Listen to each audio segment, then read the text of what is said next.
السلام علیکم ورحمۃ اللہ وبرکاتہ۔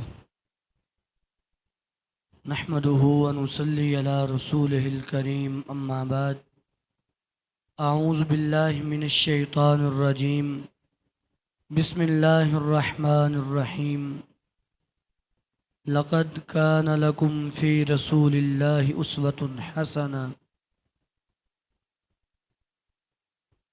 اللہ رب العالمین نے فرمایا کہ تحقیق تمہارے لیے جناب رسول اللہ صلی اللہ علیہ وسلم کی حیات طیبہ و اسوہ حسنہ ہے۔ آپ کا جملہ امور اس کے مطابق ہونے چاہیے۔ تو نبی علیہ الصلاۃ والسلام کی نماز کے حوالے سے ہماری بات جاری تھی کہ سفر میں آپ نماز قصر کیا کرتے تھے۔ سفر کی نماز کے حوالے سے ایک بڑا اہم مسئلہ وہ آج کے درس میں صحیح مسلم کی روایت ہے۔ وعن عبداللہ بن عباس رضی اللہ تعالی عنہ قال جمع رسول اللہ صلی اللہ علیہ وسلم بین صلاتین من غیر خوف ولا مطر بالمدینہ۔ جناب عبداللہ بن عباس فرماتے ہیں رضی اللہ تعالی عنہ کہ نبی مکرم صلی اللہ علیہ وسلم نے مدینہ کے اندر دو نمازوں کو جمع کیا بغیر بارش کے، بغیر خوف کے۔ اور ایک روایت میں وضاحت کرتے ہوئے فرمایا کہ ظہر عصر کو جمع کیا اور مغرب عشاء کو جمع کیا۔ پہلے تو یہ بات سمجھ لیں کہ جمع ہوتی ہے دو طرح کی۔ ایک ہوتی ہے جمع حقیقی، حقیقت میں نماز جمع کرنا، جیسے ظہر کے ساتھ ہی عصر پڑھ لینا یا عصر کے ساتھ ظہر پڑھ لینا، مغرب کے ساتھ ہی عشاء پڑھ لینا یا عشاء کے ساتھ مغرب پڑھنا۔ یہ اصل جمع ہے، حقیقت میں جمع ہے، اسے جمع حقیقی کہتے ہیں۔ ایک ہوتی ہے جمع صوری، صورتاً دیکھنے میں وہ جمع ہی لگتی ہے لیکن حقیقت میں وہ جمع نہیں ہوتی۔ جیسے کہ ظہر کو اس کے بالکل آخری وقت پہ ادا کرنا اور عصر کو اس کے بالکل پہلے وقت پہ ادا کرنا۔ جیسے میں ایک مثال دیتا ہوں آپ کو۔ مثال کے طور پہ ظہر کا ٹائم ختم ہوتا ہے 2:45 پہ، ایک مثال ہے۔ تو آپ ظہر کی نماز شروع کریں 2:35 پہ۔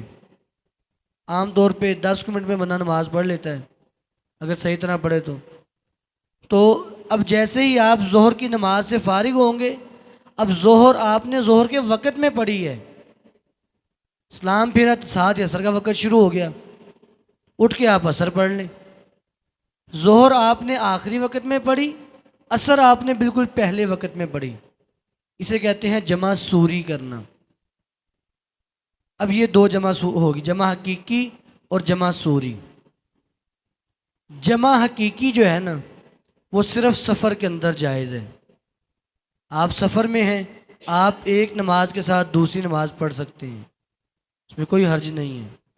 لیکن جمع صوری جو ہے وہ عام حالات میں آپ ادھر بھی پڑھ سکتے ہیں، بغیر بارش کے، بغیر خوف کے پڑھ سکتے ہیں۔ یہاں پہ ایک چھوٹی سی بات، اگرچہ امت میں بعض ایسے علماء بھی ہیں جو حالت اقامت میں بھی مغرب کے ساتھ عشاء پڑھا دیتے ہیں، عام حالات میں بھی ایک نماز کے وقت میں دوسری پڑھ لیتے ہیں، لیکن جہاں تک میں نے احادیث کو پڑھا ہے اس کی میں دلائل بھی دیتا ہوں، تو وہ یہ ہے کہ جو جمع حقیقی ہے وہ صرف سفر میں کی جائے۔ ایک نماز کے وقت میں دوسری نماز یہ صرف سفر میں پڑھنی چاہیے، اور جمع صوری ایک نماز کو لیٹ کرنا، دوسری کو جلدی کرنا، یہ عام حالات میں بھی جائز ہے۔ اب آتے ہیں دلائل پہ۔ صحیح مسلم کی روایت ہے، جناب عبداللہ بن عباس فرماتے ہیں نبی علیہ السلام نے مدینہ میں رہتے ہوئے دو نمازوں کو جمع کیا بغیر بارش کے، بغیر خوف کے۔ اب بظاہر اس حدیث سے یہی لگتا ہے کہ آپ نے مدینے میں رہ کے دو نمازیں جمع کی ہیں، تو ہم کیوں نہیں کر سکتے؟ تو بھائی چونکہ عبداللہ بن عباس راوی ہیں تو عبداللہ بن عباس ہی وضاحت فرما رہے ہیں. سنن نسائی حدیث نمبر 589، 599 نمبر حدیث.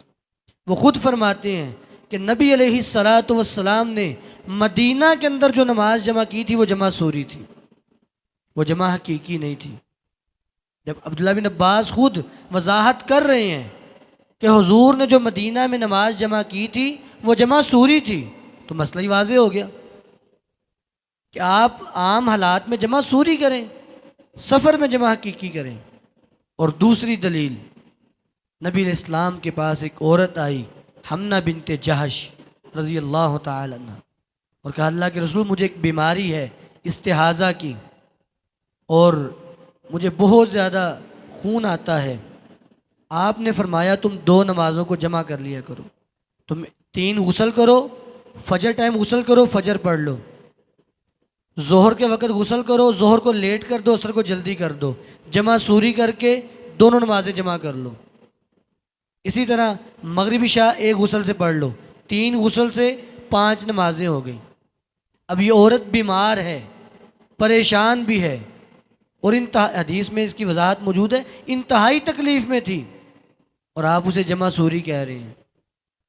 اور ہم بلا وجہ ہٹے کٹے صحت مند تندرست اور بغیر کسی وجہ کے ہی ہم ایک نماز کے ساتھ دوسری پڑھ لیتے ہیں، حالانکہ ان الصلاۃ کانت علی المؤمنین کتابا موقوتا، ہر نماز کا اپنا وقت ہے.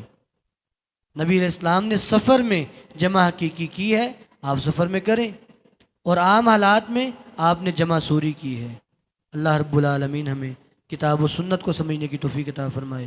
وآخر دعوانا الحمدللہ رب العالمین.